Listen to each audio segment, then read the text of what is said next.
Purchase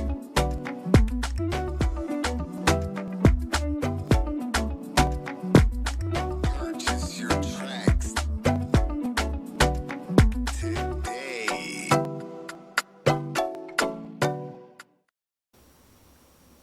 Bonsoir à tous, belle bonsoir tout le monde.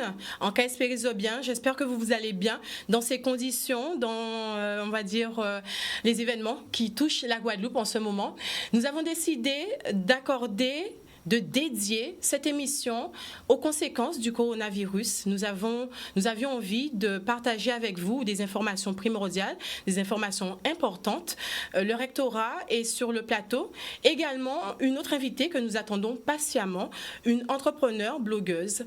Aujourd'hui, nous aurons donc l'occasion de parler des conséquences du coronavirus, mais sur deux domaines de vie qui sont pour la plupart très importants, l'éducation premièrement et l'organisation au sein de la famille. Avec nous sur le plateau, nous l'avons dit, le rectorat, bonsoir, bienvenue sur le plateau. Merci, puisqu'il est vrai que nous sommes dans une phase, on va dire, de crise qui est mondiale, donc qui touche directement la Guadeloupe. Malheureusement, certains invités n'ont pas pu venir puisque les mesures de confinement ont été largement diffusées sur les médias. Donc nous vous remercions d'être sur le plateau avec nous aujourd'hui. Comment se porte le rectorat? Ce sera notre première question. Je dirais que le rectorat se porte bien et veille, je dirais, à chaque instant à accompagner les familles, les enseignants, les inspecteurs pour assurer la continuité pédagogique des élèves, la continuité pédagogique, la continuité administrative. Donc, tout va bien. Tout va bien. Vous êtes Madame Adélaïde Tine, directrice académique adjointe des services de l'éducation nationale. Exactement. Voilà. Vous vous occupez essentiellement. Alors moi, je pilote, sous l'autorité du recteur, le premier degré essentiellement, donc le fonctionnement des écoles de notre académie. Aujourd'hui, je veux essentiellement évoquer pour notamment les parents d'élèves les dispositifs que nous avons mis en place pour assurer la continuité pédagogique, parce que les écoles sont fermées, certes, mais il faut que les enfants continuent d'apprendre. Et donc, nous avons pris des dispositions pour assurer cette continuité. Et nous régulons notre dispositif, je dirais, quotidiennement en fonction des remontées des parents d'élèves, parce que on a anticipé, mais il y a toujours des adaptations à faire, parce que certaines familles n'ont pas accès à Internet. Tout à fait, exactement. C'est vrai que nous recevons, je dis nous, puisque la population entière est concernée, énormément d'informations. Certaines informations sont avérées, d'autres non. Donc vous êtes là aujourd'hui pour ça, pour faire le point sur les dispositifs mis en place par l'Éducation nationale et également pour répondre aux questions de la population, puisque la population est en confinement, mais les questions fusent également. En tout cas, c'est l'occasion de vous rappeler que cette émission est en direct. Vous pouvez donc à tout moment nous appeler, interagir avec nous, poser vos questions à nos invités et surtout partager avec nous vos ressentis. Comment vous vivez les choses de chez vous lors de ce confinement? À côté de vous, bonsoir. Bonsoir. Monsieur Benoît Fricoteau, exactement, désolé, délégué académique au numérique éducatif, très important. Merci d'être avec nous aujourd'hui. Ok. Alors donc moi mon rôle auprès du recteur, bien sûr, c'est de concevoir la stratégie académique pour le numérique éducatif, de la mettre en œuvre et d'évaluer précisément. Alors cette crise justement va nous permettre d'avoir un regard encore plus aiguisé sur la capacité de notre académie à réaliser ce que j'appellerais ce tournant numérique de toute façon, qui s'impose à tout citoyen. Exactement. Tout citoyen en herbe en fait. Donc je crois que nous le prenons évidemment comme une épreuve, comme une crise que nous avons à gérer collectivement, avec un travail en équipe. Je crois qu'on essaiera de montrer à quel point le rectorat travaille en équipe. Il y a toute une ligne pédagogique. Et aussi d'en faire une opportunité pour que nos élèves, nos étudiants, nos enseignants puissent s'approprier beaucoup plus aisément, avec beaucoup plus de fluidité, donc le numérique, les outils numériques tout simplement. Exactement. Pour l'enseignement. Nous le disons, c'est une crise quand même qui est sans précédent, qui touche le monde de manière générale. L'éducation a mis en place quel dispositif pour faire face concrètement de manière pratique? Alors, sur la continuité des apprentissages, il est important déjà de partir de l'existant. Parce que voilà, la situation des écoles au niveau de la Guadeloupe n'est pas la même. Et les pratiques pédagogiques des enseignants ne sont pas les mêmes. Donc en fait, bien en amont de la fermeture des écoles, puisqu'elles sont fermées depuis ce lundi, des consignes ont été données à la fois aux parents, aux élèves, aux directeurs et aux enseignants. Et donc en fonction des situations, je dirais pour le parent, il y a eu plusieurs situations. C'est-à-dire que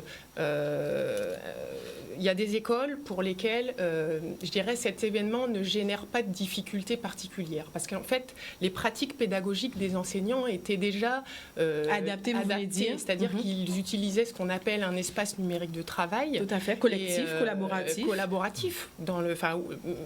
Et là, les enseignants et les élèves et les parents d'élèves sont familiarisés avec cet outil. Et donc, ça veut dire on parle d'outils comme Pronote, par exemple. Alors, Pronote, c'est un outil qui est utilisé dans le second degré. D'accord. Et c'est pas un ENT. Je laisserai mon collègue faire la donner des précisions sur le second degré, parce qu'on va dire que je vais plutôt parler du premier degré. Dans le premier degré, il y a ce qu'on appelle un espace numérique de travail qui s'appelle Benelu. Et il y a à peu près 25% des écoles qui sont couvertes au niveau de l'académie. Et donc 25%, donc c'est très peu.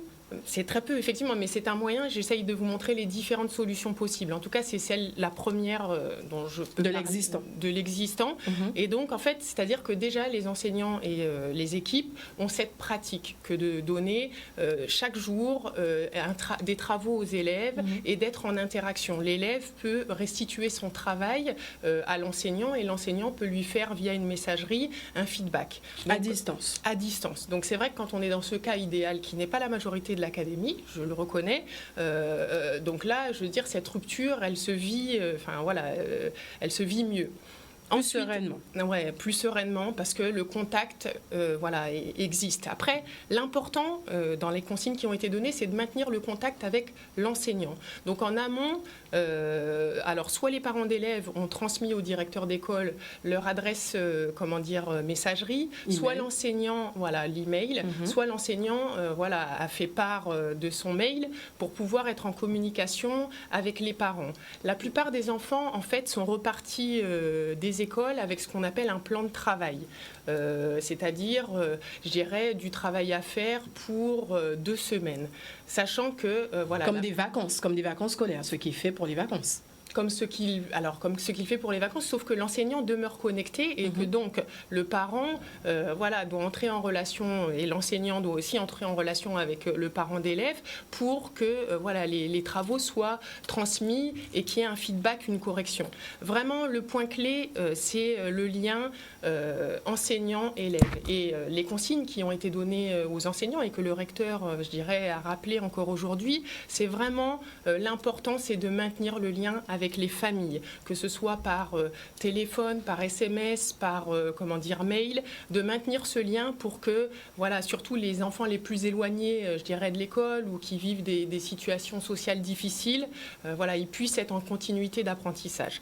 Donc ça a été, on va dire, ça c'est, je dirais, le classique. Il y a des enfants qui n'ont pas accès au numérique, donc on a mis à disposition ce plan de travail en format papier.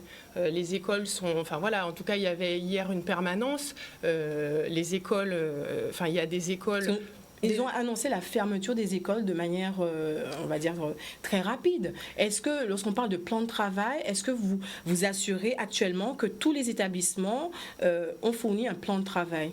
Dans le premier degré, alors dans le second degré, c'est plus facile parce qu'il y a l'outil dont vous avez parlé, Pronote. Dans le premier degré, on a vraiment travaillé, je dirais, en amont de cette fermeture des écoles. Ça veut dire que 15 jours avant, le travail, on n'a pas attendu vendredi dernier pour donner des consignes aux enseignants. Donc ça veut dire que vraiment, ça remonte à 15 jours ces consignes. Donc les équipes ont eu le temps de s'organiser pour produire des plans de travail. Et donc, donc, je dirais que les parents ont un travail à fournir, ont un travail qui leur a été donné, et voilà, ils se doivent, comme ils sont à la maison, d'accompagner leurs enfants. Après, parallèlement à cela, il y a aussi des outils numériques. Vous avez, notamment, probablement entendu parler de Ma classe à la maison. Donc, je rappelle le lien, c'est école.cned.fr, parce que peut-être que tout le monde ne l'a pas. Donc, si vous tapez cette adresse dans la barre d'outils, vous arrivez sur une plateforme CNED et dans laquelle vous devez procéder dans un premier temps à une inscription, un peu de manière intuitive comme on le fait pour toutes les plateformes sur lesquelles on s'inscrit.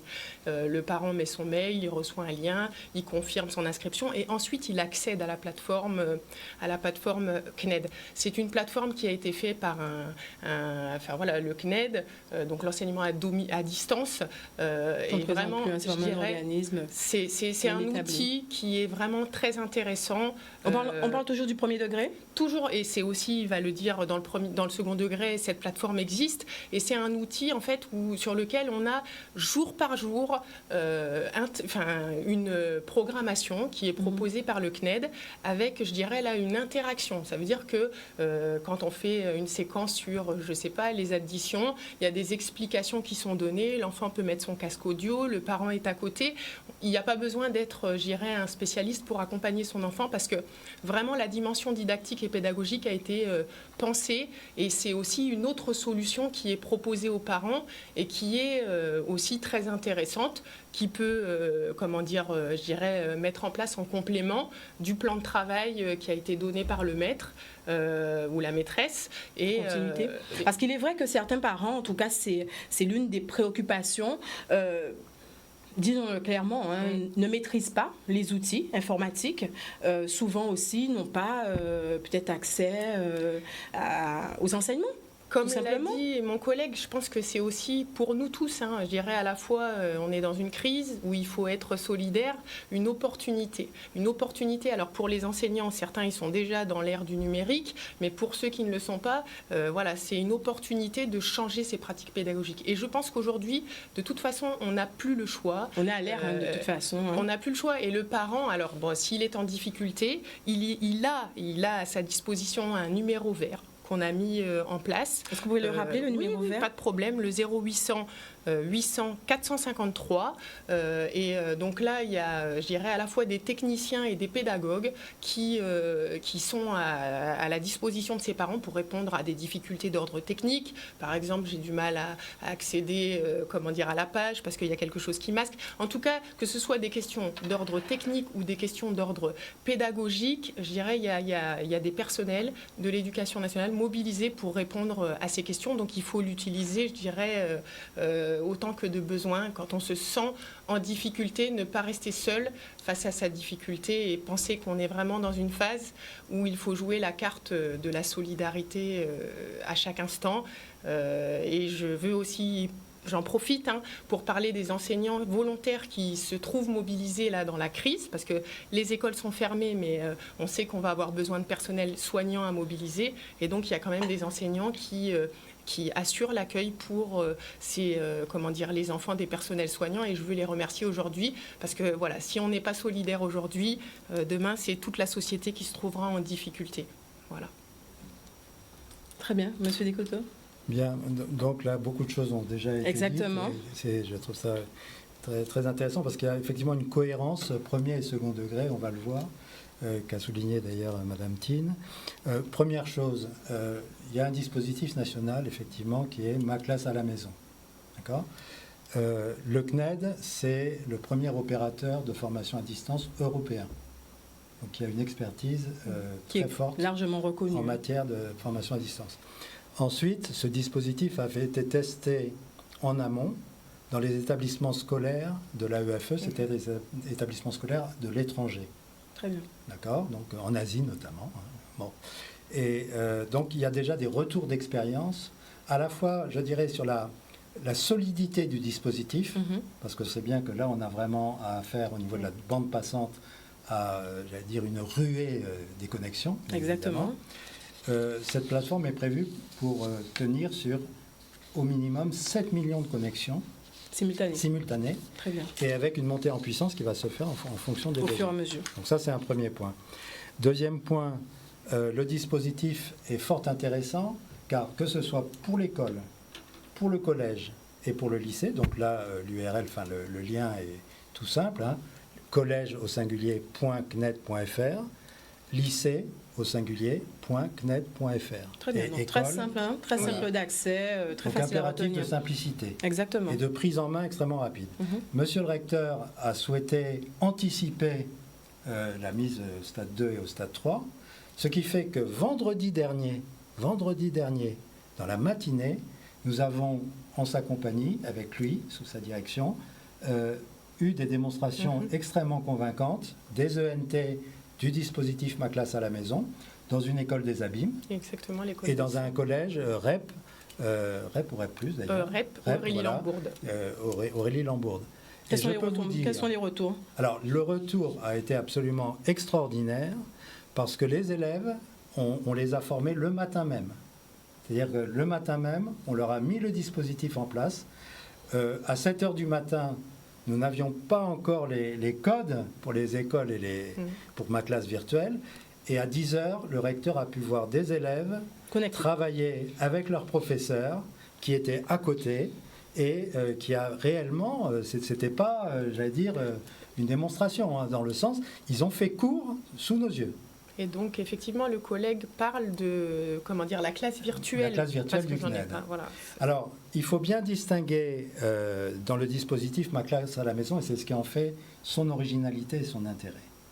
Vous avez l'élève, la famille qui fait école ou collège.cnet.fr va pouvoir disposer immédiatement de 4 semaines, d'un module de 4 semaines en auto-formation, donc prévu avec une progression pédagogique, qui va pouvoir mobiliser en tant que de besoin. Donc ça, c'est le premier élément, donc, qui va permettre, dans l'urgence, déjà de se trouver dans une situation pédagogique pensée par des enseignants Des Des et spécialistes. qui correspondent au programme Au Et programme. vraiment, de l'éducation nationale. enfin, je me permets d'introduire des petits points parce que quand mon collègue parle, c'est vraiment un outil très intéressant parce qu'en fait, la différenciation est possible. C'est-à-dire que l'enfant fait il y a un autodiagnostic, un positionnement, et à partir de là, il y a 3 parcours qui sont proposés aux enfants en fonction de leur, je dirais, de leur évaluation initiale. En fonction du niveau. Exactement. Très Donc bien. c'est vraiment, enfin, je dirais, le parent qui peut-être n'a pas eu toutes les informations, considère manquer d'informations, Peut-être il a là perdu. un outil qui est précieux. Je dirais, les séances sont numérotées, tous les enseignements sont dispensés, du français, de l'histoire. Donc il y a un véritable suivi. Et Exact. de la grande section jusqu'à la terminale. Très bien. Et là, on a vraiment aussi un lien, j'en profite pour faire un peu de publicité aussi pour ce dispositif du CNED, qui s'appelle Jules, et Exceptionnel. qui permet de travailler sur le dispositif Devoir fait, avec un système d'IA, c'est-à-dire d'intelligence artificielle, qui va effectivement réagir en fonction des erreurs et réguler le parcours de l'élève. Ce qui est quand même très innovant. On est vraiment là à la pointe de ce que Monsieur le ministre de l'Éducation nationale promeut au niveau français. On est vraiment sur une autonomie, hein, carrément, hein, des élèves de plus en plus. En tout cas, il y a un autre volet qui s'appelle Voilà. la classe virtuelle, Ouais. qui permet à l'enseignant, je dirais aussi, d'être en interaction avec son élève. Donc il y a une mobilisation briques, là. d'un bouquet, d'un panel de solutions, je dirais, pour que l'enfant soit en situation d'apprentissage, quoi. Ce qui nous importe, c'est vraiment cet aspect-là. Et là, il faut quand même, c'est pas que de l'autonomie, il faut inévitablement, je l'ai dit en préambule, un lien avec l'enseignant qui s'assure du suivi de la progression de l'enfant et puis qui lui fait des feedbacks, des retours si l'avancée n'est pas suffisante, quoi. On va revenir sur l'aspect des enseignants. Voilà. Allez-y, Donc monsieur pour Foucault. l'enseignant, en complément effectivement de ce dispositif qui peut fonctionner et en favorisant, comme vous le disiez, l'autonomie de l'élève, l'enseignant va pouvoir créer des classes virtuelles. Alors je vous ai apporté le petit tutoriel de la classe virtuelle où en quelques clics, l'enseignant va pouvoir créer sa classe virtuelle avec ses élèves à l'heure qui lui conviendra et pourra faire passer des documents, interagir, inviter aussi les élèves, suivant sa progression bien sûr, à développer justement un processus de classe à distance tout simplement. Et donc ça c'est le dispositif CNED, ma classe à la maison. Alors je précise que la DAN a tout un réseau qui travaille auprès des enseignants, et je crois qu'il y a un point, quand on parlait de travail en équipe, avec Madame Thine, c'est qu'il y a tout un réseau d'accompagnement qui va être auprès des enseignants pour les initier à développer ces compétences de formation à distance. J'en donne un petit exemple. Bien sûr, vas-y. Demain, à 10h30, le réseau de la DAN va initier, en tout cas tous les référents numériques des établissements du second degré, pour évaluer avec eux ces 2 premiers jours de fonctionnement des classes virtuelles et leur donner plus d'aisance dans... réajuster. Et alors, quelque chose qui est très intéressant avec ces classes virtuelles, c'est que le chef d'établissement, qui est en première ligne bien sûr, la directrice d'école ou le directeur d'école, vont travailler avec leurs enseignants parce que vous avez évoqué tout à l'heure la notion de vacances. Nous ne sommes pas en vacances, très clairement. Et les enseignants sont venus dans les établissements pour organiser précisément le planning de ces classes virtuelles, le planning de formation à distance. Et donc, à tout moment, les parents ont contact possible avec le chef d'établissement qui assure une permanence, et les enseignants, avec leur chef d'établissement ou avec leur directeur d'école, organisent le planning de la semaine, qui bien évidemment ne peut pas être 7 heures de suite de classe virtuelle, on n'en sortirait pas vivant, mais plutôt, suivant les recommandations du ministère, pas plus de 3 heures dans la journée. D'ailleurs, il y a des témoignages de parents qui sont très intéressants en ce sens. Et nous, demain, nous allons, lors de cette classe virtuelle destinée à ceux qui accompagnent les enseignants, donner quelques exemples de planning qui ont été concrètement réalisés déjà dans les établissements. Vous voyez ? Et puis, on y reviendra sans doute, l'autre brique fondamentale dans l'Académie de la Guadeloupe, et là, on peut remercier évidemment tout le travail qui a été fait, alors, et par mon adjointe du premier degré et par notre équipe second degré, c'est véritablement depuis 3 ans, nous développons des espaces numériques de travail. Benelu pour le premier degré et Iguane, Internet Guadeloupe, Académie numérique pour l'éducation pour le second degré. C'est un iguane un peu connecté, j'en conviens. Voilà. Et concernant Benelu, pour vous montrer la réactivité et la rapidité d'évolution, Madame Thine, très justement, a évoqué, suivant la première évaluation, 25% d'écoles reliées à Benelu. Alors là, j'ai un petit scoop. Vous prévoyez eh bien oui, un pourcentage qui évolue. Voilà, ce matin, nous avons depuis plusieurs jours, avec Madame Thine, sollicité Benelu. Pour faire quoi ? Pour que toutes les écoles puissent bénéficier de l'ENT. Et je vous confirme aujourd'hui que le prestataire a donné aujourd'hui toute latitude pour que toutes les écoles puissent être liées à l'ENT. Est-ce que vous avez un délai ? Est-ce que c'est quelque chose, c'est un dispositif qui va être appliqué très rapidement ?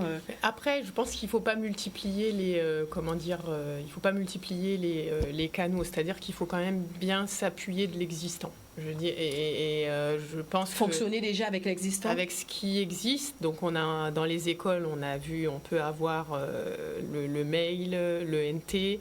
Mais après, c'est vrai que si c'est pas dans la pratique pour l'heure de l'école, les référents numériques sont présents pour accompagner les enseignants qui souhaiteraient entrer dans ces dispositions. Puisque ça peut prendre du temps aussi. Mais il y a aussi des outils simples qui ont été mis à vos dispositions, qui ont été décrits par Monsieur Fricoteau. Il y a la classe virtuelle dans le cadre du CNED. Donc vraiment, je pense qu'il faut partir de l'existant, maintenir le lien enseignant-élève. Nous aussi, on a un panel d'offres qui se diversifie, puisque je dirais qu'il y a on a des conseillers pédagogiques qui, justement, pour accompagner des parents d'élèves qui seraient un peu isolés, vont proposer des animations sur une radio qui s'appelle Radio Interschool. Les fréquences, c'est 99 et 106 à partir de demain. Donc, elle va être, je dirais, des conseils seront donnés aux familles, il y aura des temps de compte, il y aura, un certain nombre de, d'actions qui leur seront proposées pour les accompagner dans la gestion du quotidien. Voilà. Ok, très bien. Alors, j'ai un dernier point avant Allez-y. d'aller plus loin. Oui, on va faire une courte page une pause. Pour vous donner une image Allez-y. très rapidement, depuis lundi, les demandes de connexion, Madame Thiel. Je peux y aller ? les connexions à l'ENT, en tout cas pour le second degré, ont augmenté de 400%. Ça veut dire que le dispositif est pris en main par la population. Par les enseignants. Très bien. Nous reviendrons dans un petit instant, une courte page de publicité. N'hésitez pas à nous appeler après la pub au 0590 96 10 10. C'est classique. Ouais.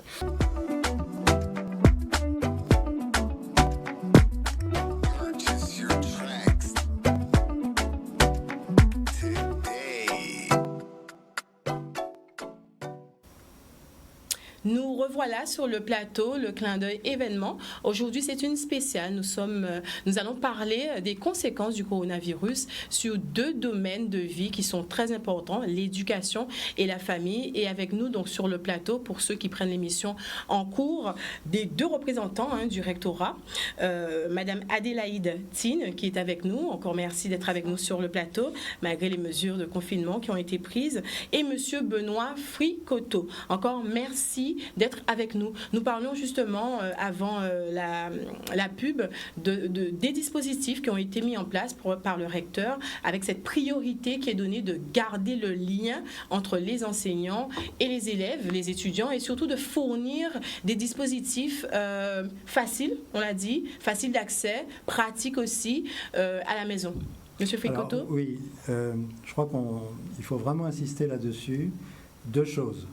Premier point, premier impératif, c'est la bonne articulation entre ces différents dispositifs. Je crois qu'il faut vraiment insister sur le fait qu'il y a déjà un acquis. On l'a dit, l'existant. Voilà, un existant. Et cet acquis, il faut absolument le préserver, l'encourager. En revanche, nous pouvons accompagner, et c'est le deuxième élément fondamental dans ce type de situation, un bon processus de formation à distance ne peut fonctionner que s'il y a un accompagnement continu et de proximité.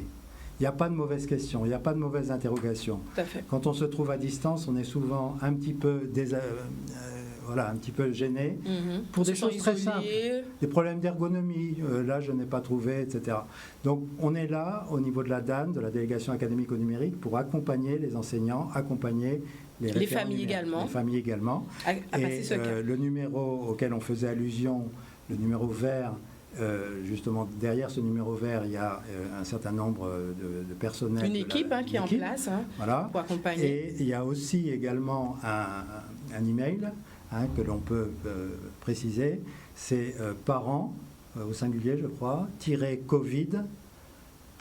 @ac-guadeloupe.fr. Très tout bien. Simplement, parents-covid. C'est Covid-parents. Covid-parents, voilà. Covid-parents. Covid-parents @ac-guadeloupe.fr. Insistons sur le fait que tout ça est en première page du site académique, bien évidemment. Bien sûr, nous allons rappeler tout. Donc tout ça sera rappelé. Et puis l'ENT, donc nous insistons beaucoup là-dessus parce que l'ENT c'est un peu le cœur du réacteur dans les usages pédagogiques numériques. C'est-à-dire que l'ENT c'est avant tout la possibilité de communiquer avec les parents, la possibilité de communiquer entre le professeur et ses élèves, et aussi finalement de développer des activités pédagogiques, de projets pédagogiques de toutes sortes. Donc on a vraiment aujourd'hui, c'est la chance de vivre au XXIe siècle, des moyens qu'on n'avait pas même il y a 5 ans. Donc quelque part, nos élèves rentrent très facilement dans ce type de modalités, et pour les professeurs, ça leur permet véritablement, non pas que la machine se substitue à leur travail, mais que la machine leur permette d'aller plus loin. Je crois que c'est vraiment ça le message, c'est-à-dire qu'on ne remet pas du tout en cause les qualités pédagogiques du professeur, bien au contraire, les outils numériques vont lui permettre d'innover et au fond de motiver souvent bien davantage les élèves. Et puis un dernier dispositif qui est très intéressant et qui est mis à disposition sur le site EduScol, c'est ce qu'on appelle la banque de ressources numériques pédagogiques, la BRNE, qui est un recueil de propositions pédagogiques de tous les niveaux, là aussi, avec des modalités. C'est pas simplement de la ressource statique, c'est de la ressource qui va pouvoir être intégrée dans une progression pédagogique. Très bien, tout à fait. Nous avons monsieur Harry Christophe, c'est ça, au téléphone? Oui, bonsoir. Oui, bonsoir. Bonsoir. Alors, pour ma part, je suis le doyen des inspecteurs d'Académie inspecteurs pédagogiques régionaux pour le second degré, collège et lycée. Merci de vous joindre à nous sur ce plateau, même si vous n'êtes pas présent physiquement. Merci. Ah, je pensais que... D'accord. Vous nous entendez ? Oui, je vous entends, oui. Très bien. Alors, nous étions justement en train de parler des dispositifs qui sont mis en place au niveau de l'éducation nationale pour accompagner les parents, les familles à franchir ce cap. Oui. De votre côté, comment ça s'annonce? Quels sont les retours que vous avez déjà? Madame Tine nous a fait savoir qu'il y a plusieurs dispositifs qui sont mis en place, notamment au premier degré, second degré. À votre niveau, qu'est-ce que vous pouvez nous dire davantage? Alors, pour nous, nous avons d'abord rédigé un document commun pour nous adresser aux professeurs de toutes les disciplines et aux chefs d'établissement, pour préciser un peu comment on pouvait organiser de façon synchronisée ce travail à distance. Parce qu'il faut que ce soit cohérent, il ne faut pas qu'il y ait des demandes qui soient difficilement accessibles aux élèves. Il faut à la fois utiliser le matériel habituel, mais aussi respecter une cohérence d'intervention qui nous permette aussi de pouvoir reprendre la continuité après la période donc, de confinement. Très bien. Donc les élèves doivent avoir toutes ces ressources, autant ceux qui sont dans la production sur le numérique que ceux qui sont sur la production papier. Il faut effectivement que les professeurs s'assurent de cette correspondance, qu'il y ait exactement les mêmes éléments qui soient fournis aux uns et aux autres. Alors nous avons émis comme ça un certain nombre de recommandations, notamment l'utilisation des classes virtuelles pour permettre de bien réguler le travail personnel des élèves, notamment le travail en autonomie.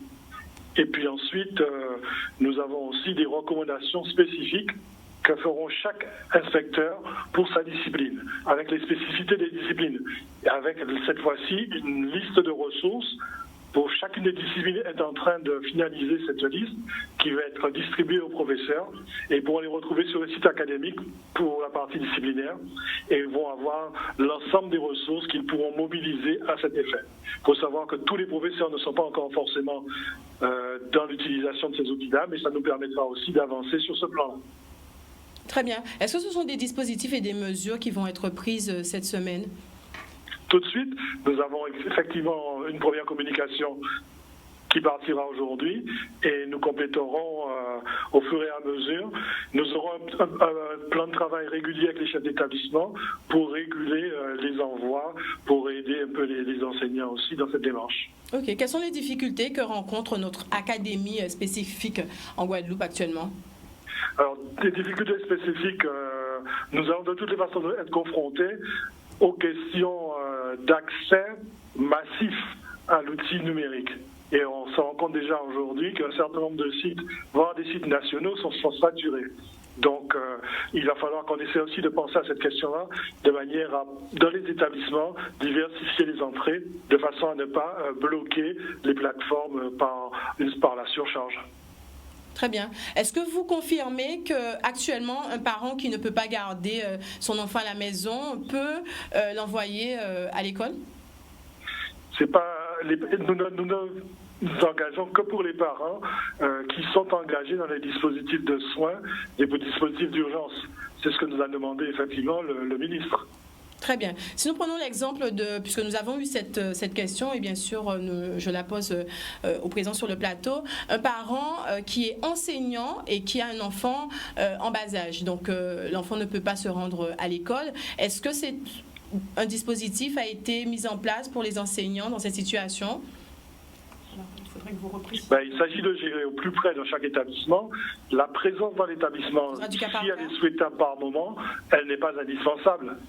Et il faut donc s'accommoder, et chacun peut trouver des moyens à la fois de continuer à exercer ses missions en même temps que d'assurer ses responsabilités familiales. Donc ce sera du cas par cas. Oui. C'est ça, Madame Tine? J'ai du mal à comprendre, je voudrais que vous reformuliez la question pour être sûr de bien y répondre. Enfin, Bien ça sûr. vous dérange pas. Un parent enseignant avec un enfant en bas âge. Donc, on le sait, les établissements sont fermés, la plupart des établissements sont fermés. Et en même temps, on demande aux enseignants d'assurer leurs fonctions sur le lieu de travail. Ah, d'accord. Là, ça nécessite effectivement, je pense, pour chacun d'entre nous, de concilier la vie familiale et la vie professionnelle. Je dirais qu'un enfant à bas âge, il y a bien des moments où l'enfant fait la sieste. Donc, ça veut dire que c'est à l'enseignant de s'organiser pour, je dirais, dans les temps où il peut optimiser son travail professionnel. Comme on a parlé d'outils. On parlait d'un enseignant qui doit être sur son lieu de travail. Hein. On le disait, parce que non, après, dans ce cadre, je comprends, c'est pour ça. Donc, exactement. un enseignant, il existe pour ces enseignants qui sont dans ces situations avec un enfant en bas âge, des autorisations spéciales d'absence. D'accord ? Ça veut dire que la présence d'un enseignant dans un établissement, déjà le président de la République l'a rappelé, c'est un enseignant volontaire. D'accord ? Donc on part quand même du principe de volontariat et je vais quand même insister, on est tous solidaires. Parce que ça veut dire que les enseignants à l'heure actuelle qui doivent se rendre dans les établissements scolaires sont des enseignants qui sont mobilisés pour accueillir les enfants des personnels soignants. Donc il faut bien être conscient que je dirais que s'il n'y a pas de volontaire, à un moment donné, c'est tout le système qui est mis à mal. Parce que ça veut dire que les soignants seront difficilement mobilisables. Et derrière, c'est la qualité des soins qu'on va dispenser aux malades qui aura des conséquences. Donc jusqu'à l'heure, il y a environ alors je ne les ai pas comptabilisés, mais une bonne quinzaine de centres d'accueil qui ont été identifiés pour qu'on puisse répondre aux besoins d'accueil des enfants, des personnels essentiellement soignants. Et heureusement, je le dis, et au nom du recteur, je remercie ces enseignants et directeurs d'école et aussi inspecteurs de circonscription et chefs d'établissement qui se trouvent sur leur lieu de travail pour assurer l'accueil des enfants de ces personnes. Mais il ne s'agit pas, je dirais, d'empêcher une mère de famille qui ne pourrait pas, elle reste chez elle et elle concilie à la fois sa vie familiale et sa vie professionnelle, parce que par contre, si elle est enseignante, il faut qu'elle continue à alimenter Pronote pour que ses élèves puissent continuer à travailler. Il faut qu'elle dédie des temps à la classe virtuelle. Donc c'est vraiment, vous voyez ce que je veux dire. C'est une question d'organisation, vous dites. Je pense que chacun, dans la pratique, chacun a son rôle à jouer dans cette crise sanitaire. Et ça, faut vraiment, je dirais, chacun a un rôle citoyen. Et effectivement, si elle n'est pas, au sein d'une école, il faut qu'elle puisse maintenir un lien avec ses élèves. Après, c'est, je pense, une question d'organisation, mais c'est pas facile, mais ça nécessite effectivement une organisation et une anticipation. Très bien. Monsieur Henri-Christophe, vous êtes là ? Oui, je vous écoute. Une autre question qui a été posée sur le net. Un étudiant qui demande, je suis chez moi et nous n'avons qu'un seul ordinateur à disposition. Nous sommes 4 enfants. Comment on s'organise ?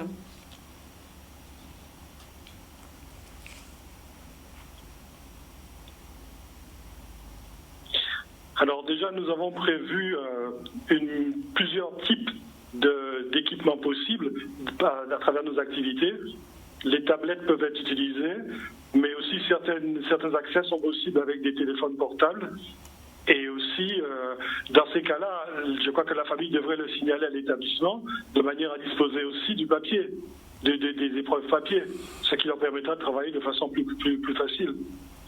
Donc actuellement, je sais qu'à une époque, l'éducation nationale pouvait offrir des ordinateurs, des tablettes aux étudiants, aux lycéens. Est-ce qu'un dispositif comme celui-là peut être mis en place dans une situation d'urgence comme celle-ci ?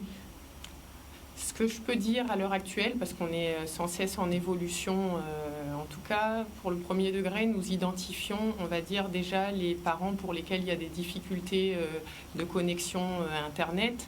dans la perspective de trouver des solutions. Donc je ne peux pas vous dire, ça c'est des actions que nous sommes en train de mener pour trouver des solutions, je dirais, aux situations particulières. Ça relèverait d'un partenariat avec les collectivités, il faut le rappeler, les écoles, c'est les communes, donc le dispositif d'accueil des élèves, des enfants des personnels soignants, c'est un fin partenariat rectorat-commune. Si on est sur les collèges, c'est un fin partenariat rectorat-conseil départemental. Donc ça, c'est des décisions qui vont peut-être, et le lycée, le conseil régional, qui seront peut-être prises, je dirais, prochainement, en fonction de l'évolution de la crise, mais qui nécessitent, je dirais, un travail avec les collectivités territoriales. Aujourd'hui, on ne peut pas prendre des engagements comme ceci, mais le rectorat finance un certain nombre de projets au numérique. Et là, c'est vraiment mon collègue qui pourra peut-être vous donner des compléments. Monsieur Ficoto, déjà, intervenir. Au plan statistique, déjà, le rectorat, comme le soulignait Madame Thine, a réalisé un certain nombre d'enquêtes déjà sur l'équipement des familles. Et aujourd'hui, on est quand même sur un taux très intéressant, je crois autour de 88%. Des familles équipées. Bon, après, 88% des familles guadeloupéennes seraient donc équipées. Deuxième chose, il fut un temps effectivement où la région a équipé les lycéens, je pense que vous faisiez allusion à cela, d'ordinateurs portables. Ce n'est plus aujourd'hui le cas. Simplement, depuis 2015, nous avons développé avec les collectivités territoriales le plan numérique pour l'éducation. Ce qui fait que bon nombre d'écoles et de collèges sont aujourd'hui équipés de tablettes numériques. D'accord ? 72% des collèges et plus de 30% des écoles aujourd'hui. Donc on est quand même dans un phénomène, alors je vais employer un gros mot, d'acculturation numérique depuis quelques années en Guadeloupe. C'est important parce que ça veut dire que les enfants à l'école travaillent avec des tablettes, comme le soulignait M. Christophe. Maintenant, la question de savoir, et ça pourrait être, si la situation perdurait, tout à fait envisageable, en accord évidemment avec les collectivités territoriales, parce que on parlait de travail d'équipe, mais c'est aussi un travail d'équipe. Je crois qu'il faut souligner aussi le gros travail que monsieur le recteur fait avec les collectivités territoriales. Ça pourrait être temporairement de mettre à disposition des tablettes qui sont usuellement utilisées dans l'école, où là il y a des valises qui existent. Si vraiment la situation perdurait, on pourrait peut-être envisager pour ceux qui n'ont pas d'équipement et qui ont cependant une connexion et qui sont dans le cas qu'on évoquait, 4 enfants, etc., de mettre à disposition des tablettes, mais ça nécessiterait un petit travail préalable.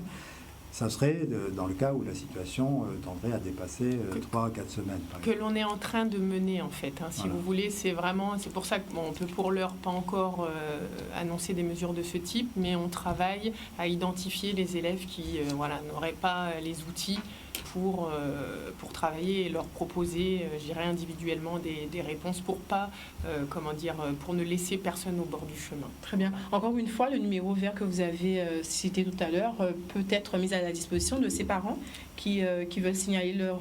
Ça peut, effectivement, c'est une porte d'entrée, d'accord ? Donc, je peux le rappeler, le 0800 800 453.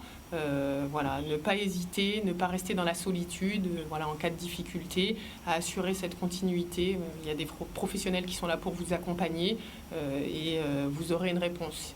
Ou d'ordre technique s'il s'agit d'une question technique, ou d'ordre pédagogique, donc ça veut dire des enseignants, des conseillers pédagogiques ou des inspecteurs s'il s'agit d'une question pédagogique, quoi. Et quand même, pour revenir sur la continuité, on n'a pas parlé d'un outil dans le second degré. La porte d'entrée, c'est quand même souvent, je le nomme, c'est Pronote, mais c'est vrai que c'est par ce canal que la plupart des chefs d'établissement, puisque c'est eux qui sont à la manœuvre dans les collèges et dans les lycées, de la mise en place de cette continuité pédagogique, et j'irai avec l'appui des équipes du rectorat, de la DAN, de structurer cette continuité pédagogique.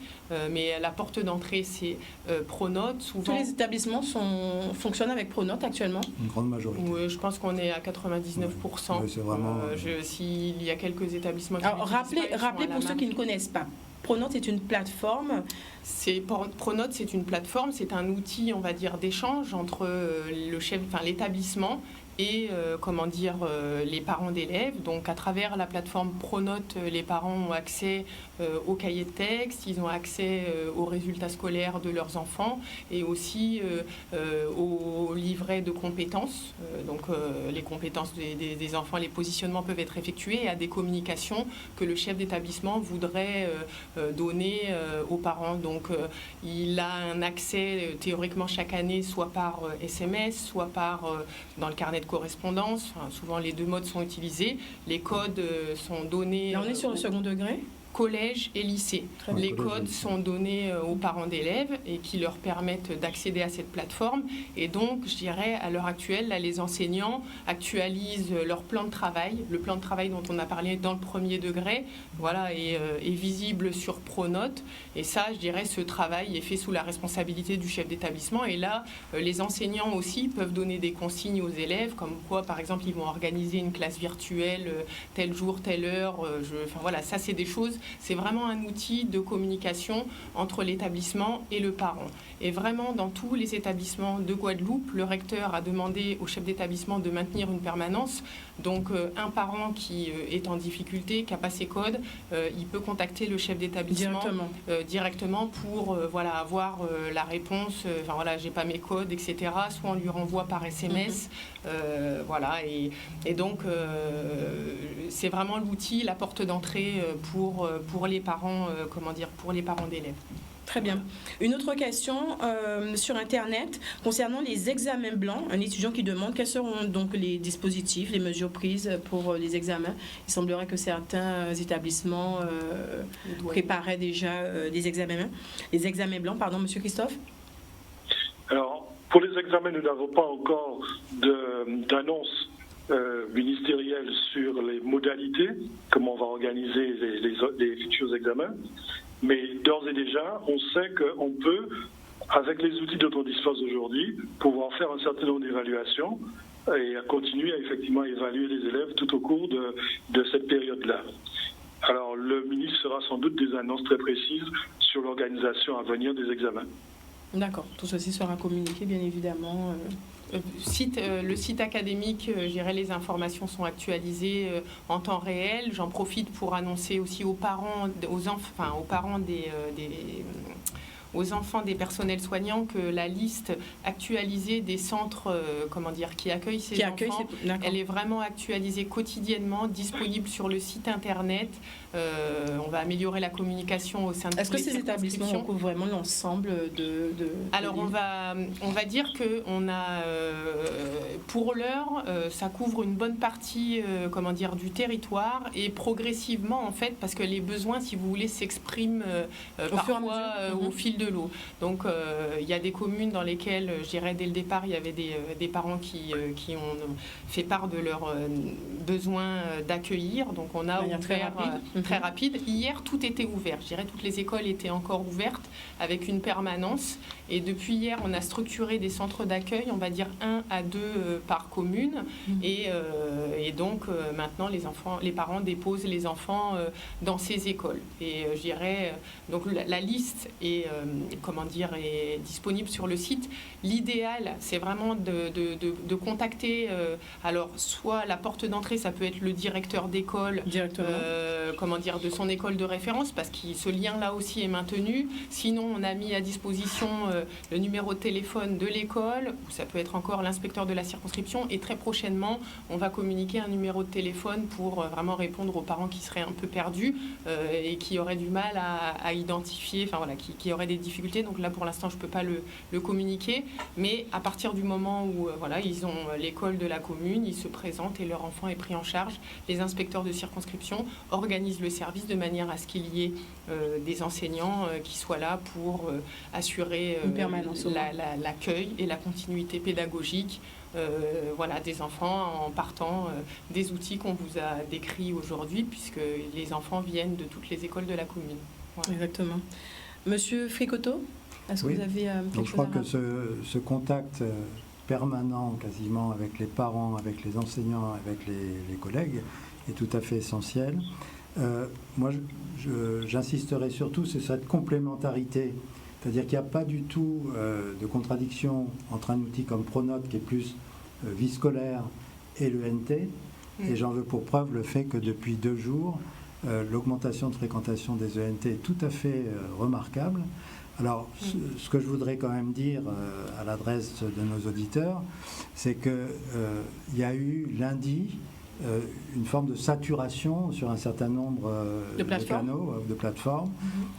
Donc les choses sont en voie de résolution, tout simplement parce que les fournisseurs sont en train de modifier également le volume pour accueillir, c'est ça, davantage.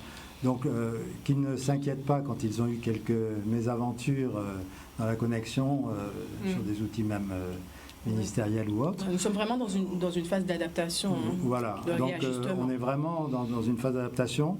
Ensuite, que nos collègues soient assurés que le rectorat travaille véritablement à leur côté et que l'objectif du rectorat, c'est qu'aucune question, aucune interrogation ne soit laissée en souffrance. Et donc, je rappelle aussi avec le numéro vert, ça tombe dans la même escarcelle finalement, le fameux covid-parent@ac-guadeloupe.fr. Et on est véritablement à leur côté, aux côtés de tous les enseignants et de tous les parents, pour que cet accompagnement réussisse. Se fasse au mieux ? Se fasse au mieux. Monsieur Christophe ? Oui. Un mot pour conclure ? Nous allons ce que nous souhaitons effectivement, c'est que les professeurs puissent travailler de concert, d'abord entre eux, mais aussi avec leurs inspecteurs, avec leurs chefs d'établissement, pour qu'on puisse rendre à tous les élèves le service d'éducation qui est encore possible, même dans ces conditions-là, afin que la continuité puisse se faire et qu'on puisse redémarrer à la fin de la crise et continuer dans le rythme normal. Très bien, ok. C'est un message qui tend quand même à calmer peut-être les parents. C'est vrai qu'on parle de la pratique, mais certains parents ont peur, puisque nous avons reçu des messages, beaucoup d'anxiété, beaucoup de peur. D'ailleurs, nous allons faire une courte page de publicité. Nous allons accueillir justement une entrepreneur, maman et blogueuse, et qui va un petit peu nous parler donc des dispositifs mis en place pour la famille, l'organisation de la famille. Nous revenons dans un instant. Merci.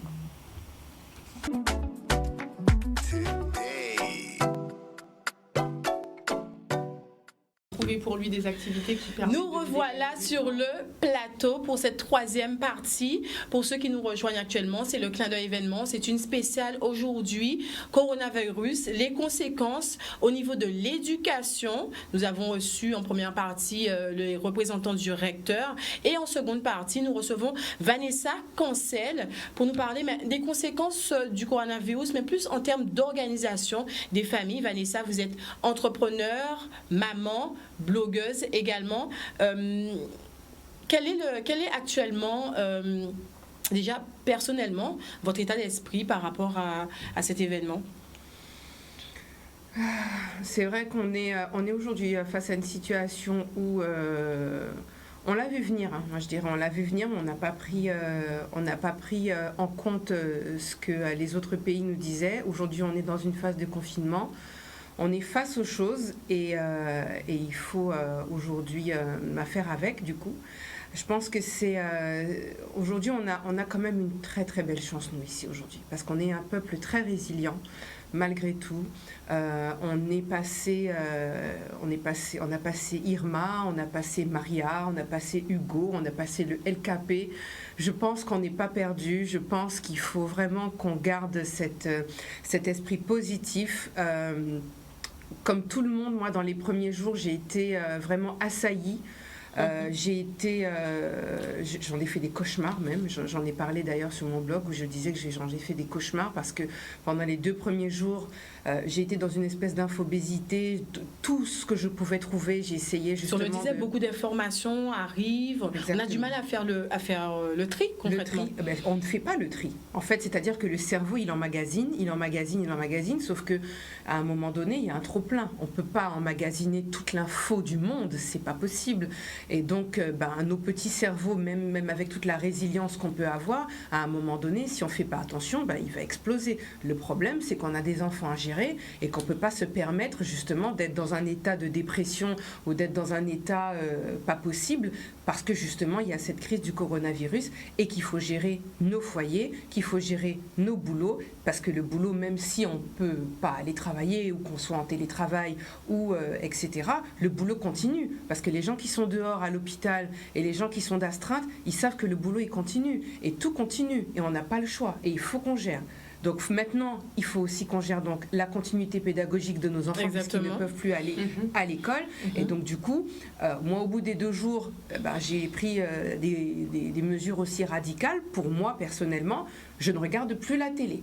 C'est-à-dire que je regarde la télévision, les films, etc. Parce qu'il faut quand même se divertir pendant le confinement. D'ailleurs, je l'ai même dit, ce sera le dernier déplacement que je ferai, c'est ici, parce qu'après moi je rentre en confinement vraiment. Et donc du coup, à part pour regarder des films, pas de journal télévisé, pas d'infos. C'est un choix, c'est pour limiter... Ah oui, absolument, absolument. Moi, je trouve que c'est extrêmement anxiogène. Ça me rend personnellement... je suis vraiment... je me mets à me poser beaucoup de questions. Donc du coup, moi, je ne regarde plus le journal, je ne regarde plus les chaînes d'infos en continu, c'est terminé. À la limite, je regarde Twitter, puisque moi je suis sur Twitter, donc on a les top tweets tout au début qui donnent les informations les plus importantes. Pertinentes. Je regarde, je sors. Je limite les WhatsApp parce que sur WhatsApp, c'est du tout et du n'importe quoi. On reçoit toutes sortes de messages. Il n'y a même pas 2 jours, ils étaient soi-disant à la recherche d'un médecin qui avait été exposé au coronavirus. L'ARS a démenti, c'est faux. Il n'y a même pas de médecin qui existe avec ce nom-là. Donc, c'est vraiment du n'importe quoi. On a vraiment de tout. Il y a même sur certains groupes WhatsApp sur lesquels je suis, les administrateurs ont arrêté les messages, ont bloqué les groupes parce que c'est vraiment du tout et du n'importe quoi. Donc moi, j'ai arrêté de regarder le journal, numéro 1. J'arrête d'aller sur les réseaux sociaux où il n'y a aucune sécurisation de l'information. Et surtout, j'essaye vraiment plus, si je dois me documenter dessus, de me documenter sur des choses positives. C'est-à-dire, les gens qui en meurent, ce sont des gens qui sont âgés, des gens qui ont déjà des pathologies, mais on guérit du coronavirus. Donc, on guérit du coronavirus. Il y a quand même, comme je le disais au début, on a quand même beaucoup de chance. Parce que moi personnellement, au bout de ma rue, j'ai une rivière. Je sais que si jamais demain je pète un plomb, je veux aller m'oxygéner, je peux aller à la rivière. Moi, je pense aux gens qui sont en appartement. Ils font comment pour pouvoir sortir ? On n'a pas besoin d'aller trop loin. On peut aller à Pointe-à-Pitre. Il y a des gens qui sont en appartement. Ils font comment pour pouvoir sortir ? Donc du coup, je pense que c'est aussi ça, être dans cette situation-là. C'est une réalité. C'est une réalité. On demande actuellement aux familles d'être vigilants, d'être en confinement, de s'occuper des enfants. En même temps, les entrepreneurs de continuer à travailler, de faire du télétravail. Est-ce que c'est trop ? Je dirais qu'il faut... Il y a un grand fossé entre ce que les gens vous demandent de faire et ce que vous pouvez faire. Tout à fait. Je ne dis pas ce que vous devez faire, je dis ce qu'on vous demande de faire et ce que vous pouvez faire. Parce que on n'est pas des maîtresses déjà. Je veux dire, moi personnellement, j'ai fait de la formation. Je sais très bien que la formation pour adultes n'a rien à voir avec ce qu'on fait avec les enfants. Toutes les mamans ne sont pas des maîtresses. Je pense qu'en demandant aux parents d'assurer une continuité pédagogique, on n'a pas demandé aux parents de prendre la place de la maîtresse. On est bien d'accord. Voilà. Donc aujourd'hui, moi personnellement, je vous dis franchement, je n'ai pas encore commencé ce que la maîtresse a donné à mes enfants. Je leur laisse un peu le temps déjà de pouvoir comprendre la situation dans laquelle ils sont. C'est ce qu'on disait aussi, il faut gérer aussi les questions des enfants. Avant de parler, c'est vrai qu'il y a cette éducation, cette continuité qui est nécessaire. Mais il faut le dire, en Guadeloupe, nous n'étions pas prêts. De vendredi à lundi, les enfants se posent des questions. C'est ça. Il y a quand même eu de l'anticipation, vous l'avez dit, on s'y attendait, à ces dispositions. Après, bon, je pense qu'il y a un temps où vous avez permis à vos enfants de se poser, mais l'important, c'est de réorganiser son mode de vie, de dédier un temps au travail sans que ce soit toute une journée, 3 heures, sont suffisantes. Il y a vraiment des outils, et j'insiste, qui peuvent être intéressants. Le CNED propose franchement un outil interactif qui permet, il n'y a pas besoin d'être un expert pour accompagner son enfant, puisqu'en fait, vraiment les contenus sont pensés. Je vous dis, il y a un test de positionnement. Moi, j'ai moi-même un enfant, un garçon qui est scolarisé en 4e et qui a démarré. Et sincèrement, il m'a dit, moi, j'adore le CNED. Pronote, pour l'instant, je ne veux pas trop. Par contre, le CNED, c'est vraiment ludique. Il y a de l'intelligence artificielle. Les enfants s'y prennent, rapidement. Beaucoup plus facilement même que les parents. Souvent, les enfants sont, assez experts dans la manipulation des smartphones et assez rapidement et intuitivement, oui, ils savent où cliquer. Il faut que le parent crée le compte. Ça, c'est vraiment la démarche que le parent doit faire pour un enfant. Vous avez dit qu'il a 4 ans. Et après, sincèrement, il a des écouteurs en audio, l'explication est donnée, ou alors on met des haut-parleurs si on veut le faire de manière interactive. Et je pense que ça peut être aussi, on se recentre sur des valeurs importantes au sein de la famille, parfois des choses pour lesquelles on n'a pas toujours le temps quand on est, vous avez dit, chef d'entreprise. Et c'est vrai, après, c'est accorder peut-être du temps à la lecture. Je pense que c'est, ou sous forme aussi numérique, il faut essayer en tout cas de continuer à stimuler les enfants. Le lien, vous l'avez dit, entre l'enseignant et le parent reste fondamental. Nous, on essaye de diversifier les supports. On a donc la radio, ce que je disais, Interschool, qui va diffuser sur 99 et 106 FM tous les matins, de 9h à midi, de 14h à 17h. Il y aura des conseils, donc des séquences qui ont été préparées par des didacticiens pédagogues, mais il y aura aussi des interactions avec les parents qui seraient un peu en situation de stress, pour essayer de les accompagner, de leur donner des conseils et puis de répondre vraiment précisément à leurs questionnements, quoi.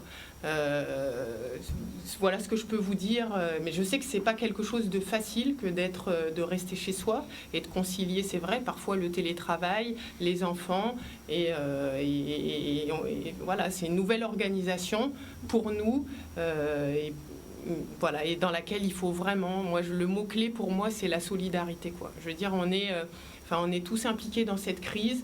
Il faut qu'on ait des comportements, vous l'avez dit, responsables, c'est-à-dire qu'on évite la propagation du virus en évitant les interactions, donc on reste chez soi. Si de temps en temps on a besoin d'aller s'aérer, si on a la possibilité, tant mieux. Mais il est vraiment important, en tout cas, de ne pas mettre entre parenthèses la partie scolaire.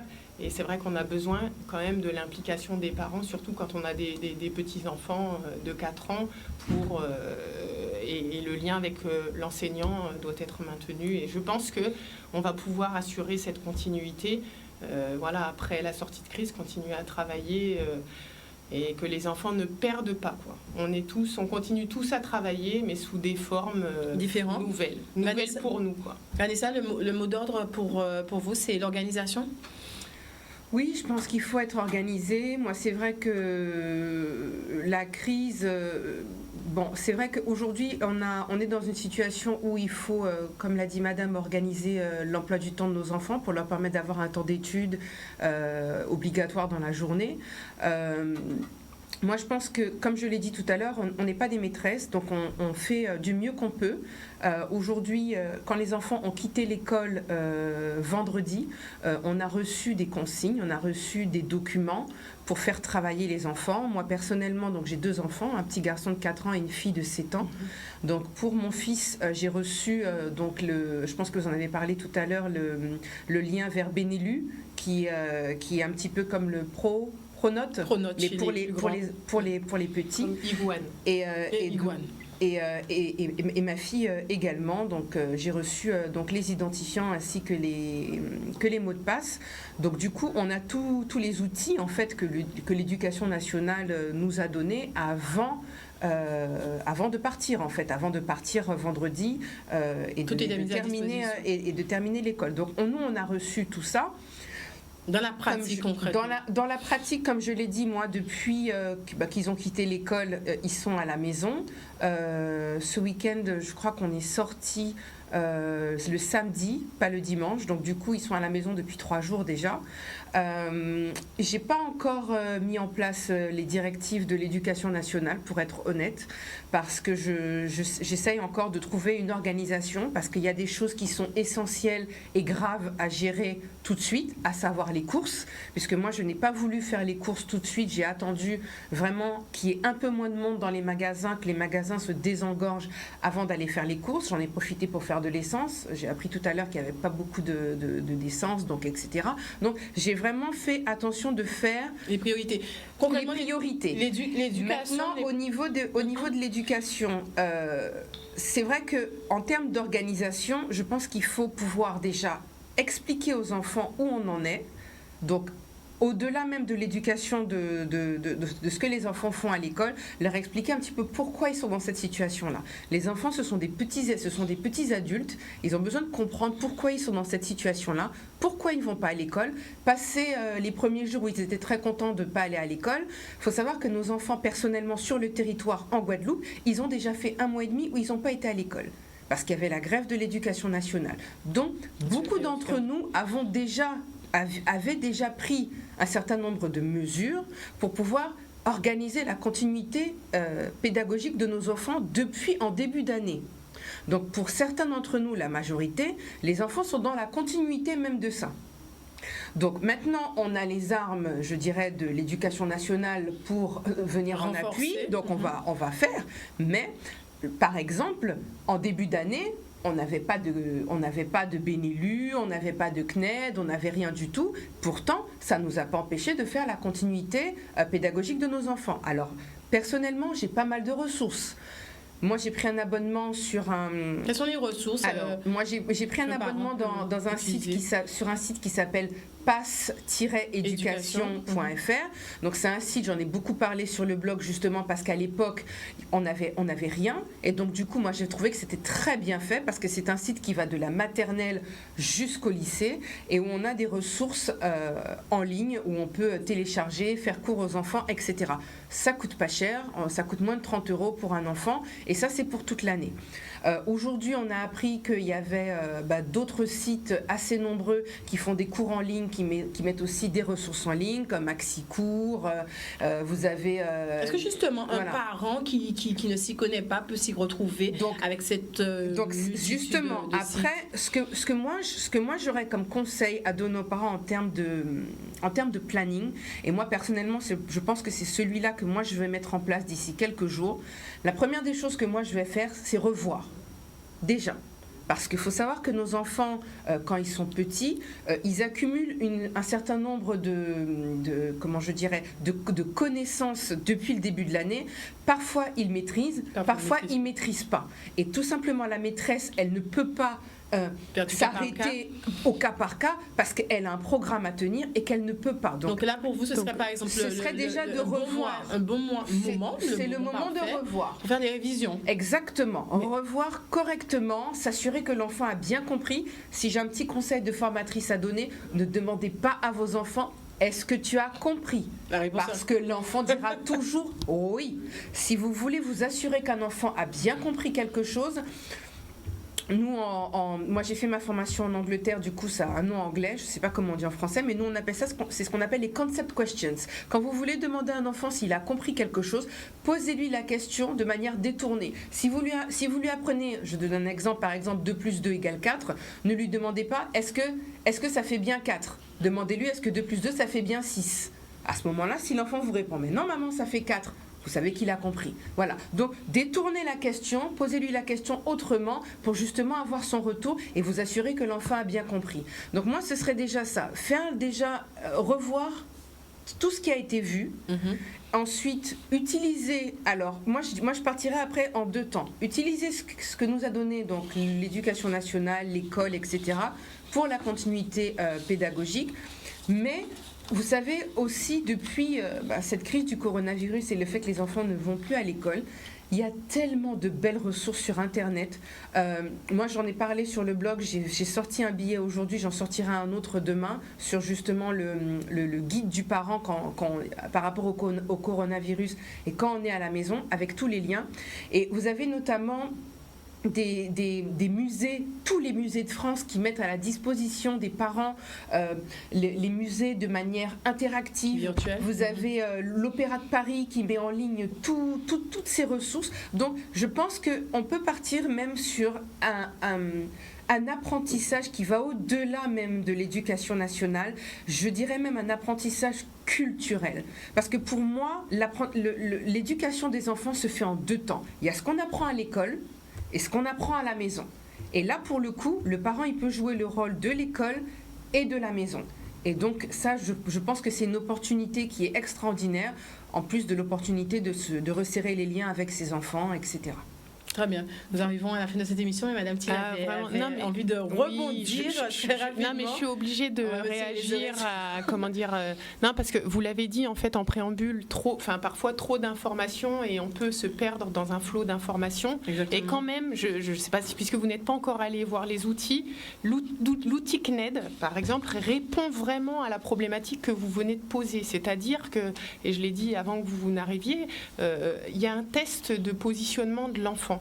Et en fait, en fonction, et il est fait dans la manière que vous avez posée, et en fonction des réponses qui sont faites par l'enfant, différents parcours sont proposés. Vous voyez ce que je veux dire? Donc il y a vraiment une différenciation, une différenciation pédagogique qui est faite. Sincèrement, ces outils sont gratuits. Je pense qu'il est dommage d'aller payer des inscriptions sur des sites, parce que parfois on est confronté aussi à des familles qui se trouvent dans des difficultés, et d'avoir un outil comme celui-ci conçu par des spécialistes. Et après, comme vous l'avez dit, si on veut compléter, toutes les disciplines sont proposées, du français, des mathématiques, l'enseignement civique, etc. Et je pense qu'après, si on veut aller plus loin, forcément, on peut aller sur les musées, etc. Et c'est ce qu'il faut privilégier effectivement quand on a ces possibilités. Mais l'outil, je vous invite vraiment à aller le voir parce qu'il est très performant. Vanessa, un conseil pour, nous arrivons malheureusement à la fin de cette émission, un conseil pour les mamans qui sont anxieuses, les mamans ou les papas qui sont anxieux et qui font face justement à ces événements.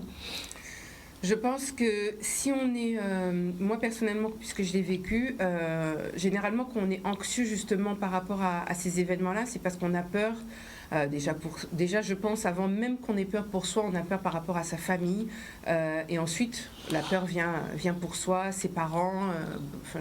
À nos âges, nos parents sont âgés et sont vraiment concernés par la maladie. Je pense qu'il faut en parler. Je pense qu'il faut libérer la parole parce que les gens gardent pour eux.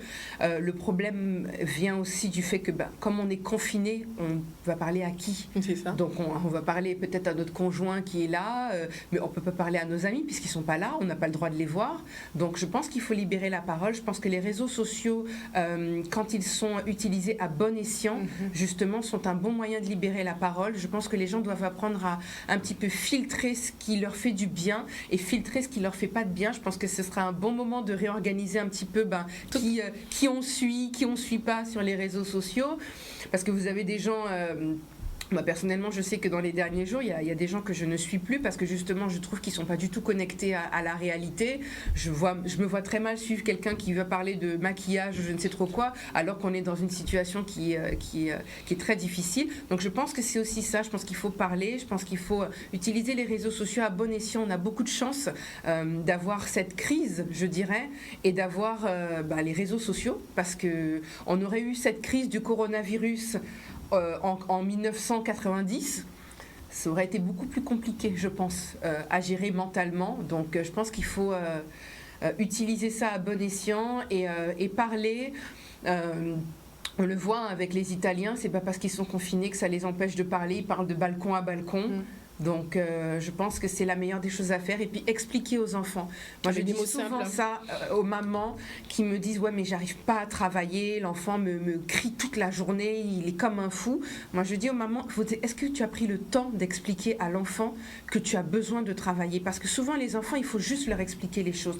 Voilà, aujourd'hui, on va se réveiller à 9h ou on va se réveiller à 8h. À partir de 9h, on va étudier pendant 1 heure. Ensuite, on va jouer pendant 1 heure. On va faire ci, on va faire ça. Après, vous pourrez jouer dehors si vous voulez. Après, on va écouter une histoire de telle heure à telle heure. Ensuite, on va un peu parler de l'histoire. Après, maman, elle va devoir travailler pendant quelques heures. Donc, je vais vous mettre un film ou une série. Voilà. De l'organisation. Hein. C'est de l'organisation. Et puis, moi, si j'ai un conseil à donner aux mamans, ne tirez pas la corde trop tard. Ça veut dire que si les enfants vont se coucher à 21h et que vous savez que vous allez devoir vous lever à 6h du matin, ne restez pas à regarder des films jusqu'à 23h, 21h du matin, etc. Voilà. Essayez de vivre au même rythme que vos enfants parce que malheureusement, les enfants vont être là dans la journée, malheureusement ou heureusement, vont être là dans la journée tout le temps pendant, on a dit 15 jours, mais on ne sait pas. On ne sait pas. Madame donc, Tine, une dernière d'avoir un rythme. un rythme. Très bien. Merci beaucoup, Vanessa. Madame Tine. Une dernière Dernier, information, parce que je pense toujours au personnel soignant, donc qui pourrait être confronté à des difficultés dans la gestion de leurs enfants. On a mis à disposition, si jamais ils ont des questions à poser ou des difficultés, d'accès à l'information, sachant que tout est disponible sur le site académique. Exactement. Mais on a mis une adresse, donc accueil.enfant au pluriel .personnel.santé @ac-guadeloupe.fr pour répondre à leurs questions. Je pense qu'il faut reprendre. Alors je la reprends, Oui, pas de c'est problème. bon. Accueil .enfant au pluriel .personnel au pluriel .santé @ac-guadeloupe.fr. Donc ça, c'est s'ils ont des questions, ils posent les questions et on répondra par mail rapidement. Et deuxième temps, si ils ont besoin d'un contact téléphonique, ils peuvent s'adresser au 05 90 47 81 31 05 90 47 81 31. Voilà, et là on leur indiquera, si jamais ils n'ont pas vu sur le site académique, le lieu où ils peuvent déposer leur enfant pour selon le point où ils sont. Selon la commune où ils exactement. résident. Voilà, donc vraiment merci beaucoup pour ce temps qui me paraît intéressant à la fois parce qu'on a le regard d'une maman et puis on a aussi le regard de l'éducation nationale. Donc on est vraiment là pour accompagner les parents, les enseignants et utiliser tous les outils qui sont mis à votre disposition. Si vous êtes en difficulté, on vous apportera des réponses. Très bien. En tout cas, merci beaucoup, Madame Tine. Merci aux représentants du rectorat qui ont répondu présents malgré les mesures de confinement. Merci beaucoup aussi, Vanessa Cancel, d'être venue nous parler un petit peu, nous donner le point de vue d'une maman entrepreneur et surtout les conseils de fin. J'espère que vous avez pris note. On se retrouve la semaine prochaine. En attendant, restez chez vous, on peut dire ça. Prenez soin de vous et de votre famille et continuité pédagogique. Continuité pédagogique, oui, les enfants continuent d'apprendre, on travaille autrement et effectivement, comme on sait que nous sommes en Guadeloupe et de toute façon soumis à des cyclones, ce qu'on va mettre en place aujourd'hui, c'est capitaliser pour demain et je dirais, ça nous sera vraiment utile de toute façon. Exactement. Une très belle fin de semaine à vous et on se retrouve la semaine prochaine. Non, mot au pillage.